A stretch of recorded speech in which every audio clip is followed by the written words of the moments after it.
ভাই এ পেঁয়াজি বানাচ্ছেন কি কি দিয়ে বলেন তো ভাই? এর জলি পেঁয়াজ আছে, আপনার ঝাল আছে, মশলাপাতি আছে, বুঝেছেন, আর বেসম আছে।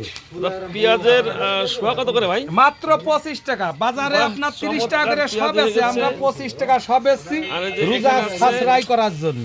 এটা কি দেশি দিন এই ভাই? দেশি ছোলা, চুলা না? হ্যাঁ, খুব আর কি স্বাদের আছে? খাদ্য। বাহ, আমাদের এই কাবিলপুর অর্থাৎ পল্লীবিদ্যুতের সামনে খুব এ স্বাদের ভাই খুব পেঁয়াজি, খুব চমৎকার স্বাদের খাদ্য। আর কি পেঁয়াজি বানাচ্ছে। এবং এখানে এটা কি ভাই? কলমি শাক ভাই, হ্যাঁ, কলমি এটা শাক, ধনিয়ার শাক। দেখেছেন এখানে দোকানদার। তো যাক, অনেক দর্শক শ্রোতা আছে দেখেন কিনতেছে এখানে। মুড়ির ডাইলগ দিয়েছেন, মুড়ি আছে, ওই যে মুড়ি, এখানে আর কি কি বিক্রি করতেন ভাই?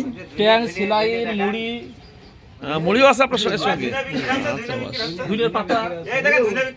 ধনিয়ার পাতা দেখাই দেন। ও, এর সঙ্গে ধনিয়া পাতা আছে এখানে, হ্যাঁ?